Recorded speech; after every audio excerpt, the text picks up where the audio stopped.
লন্ডনে মূলত আপনারা অনেকেই আসলে আসার পর অনেক হতাশ হয়ে যান এবং আসলে অনেকেই আসলে প্রশ্ন করেন যে ভাইয়া আসলে জব পাবো কিভাবে বা লন্ডনে যে আসবো সেই লন্ডনে আসার পর আমি কি সার্ভাইভ করতে পারবো কিনা। তো আজকে এটা নিয়েই কথা বলবো। তো আপনারা আসলে দেখতে পাচ্ছেন যে আমি থ্যামস নদীর হুম, তীরেই কথা বলছি। তো এই যে এটা হলো লন্ডন ব্রিজ। সেই লন্ডন ব্রিজের পাশেই হলো থ্যামস নদী। এটা হলো এটা সবচেয়ে বিখ্যাত একটি জায়গা। আসলে এই জায়গাগুলোতে আসলে খুব ভালো লাগে। কখন আপনার ভালো লাগবে? যখন আপনি হতাশায় থাকবেন না, তখন আপনার ভালো লাগবে। মূলত আমরা হতাশ হয়ে যাই কারণ আমাদের আসলে জব থাকে না, কাজ থাকে না। অনেকে বলেছেন যে, "ভাইয়া কাজের কোনো অপরচুনিটি আছে কিনা বা লন্ডনে কোনো জব আছে কিনা?" আরে না অনেকেই রে প্রশ্ন বাবা! করে থাকেন।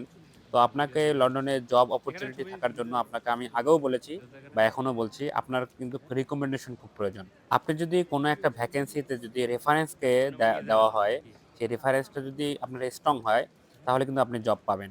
তা না হলে আপনি জব পাবেন না। এটা হলো ফার্স্ট বিষয়। আর এছাড়া আপনি যদি বলেন যে, "ভাই আসলে রেফারেন্স কই থেকে পাবো?"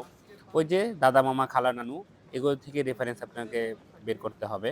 তবে লন্ডনে আসলে আপনি অনেক হুম, জবের সেক্টর থাকবে। অনেক ধরনের সেক্টর পাবেন। যেগুলোতে আপনি কাজ করতে পারবেন। অনেক কাজের অপরচুনিটি আছে। ভাই। কেউ যদি বলে যে, "না ভাই কাজ নাই।" আসলে তারা আসলে ডাহা মিথ্যা কথা বলে যে আসলে কাজ নাই। কাজ আছে।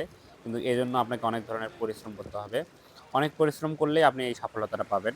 তাও না হলে আপনারা সফলতা পাবেন না। কারণ এসব আপনারা জায়গায় আসলে মনে যদি হয় মন ভরে যায়। আপনার এই ডেডিকেশন থাকে যে, "না আমি পড়তে আসবো, পড়বো, সাথে আমি কাজও করব।"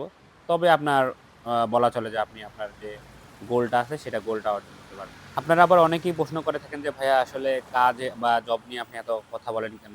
আসলে মানুষের যে ১ম যে বিষয় সেটা হলো উপার্জন। আপনি যদি উপার্জন না করতে পারেন তাহলে কিন্তু সারভাইভ করতে পারবেন না। আরেকটা কথা আছে যে, "পেটে সইলে পিঠে সয়।" আসলে আপনি যদি খান তাহলে সেটা পিঠে সইবে। তো আপনি যদি আপনার কাজ না সিওরিটি করতে পারেন, তাহলে আপনি এই লন্ডন শহরে আপনি বেঁচে থাকতে পারবেন না। আর মূলত স্টুডেন্টরা এসেই এই বিষয়গুলোতে প্রচুর পরিমাণে ভোগে। তো যার কারণে আমার এই ভিডিওটা করা। তো আপনারা যে ইনটেক এ আসতে চাচ্ছেন না কেন, আপনাদেরকে মেক সিওর করতে হবে আপনার জবটা আছে কিনা। পরে ভয়েস তো লাগাতে আপনাদের যদি কোনো কুয়েজ থাকে আপনারা জানাতে পারেন। ভালো থাকবেন, সুস্থ থাকবেন।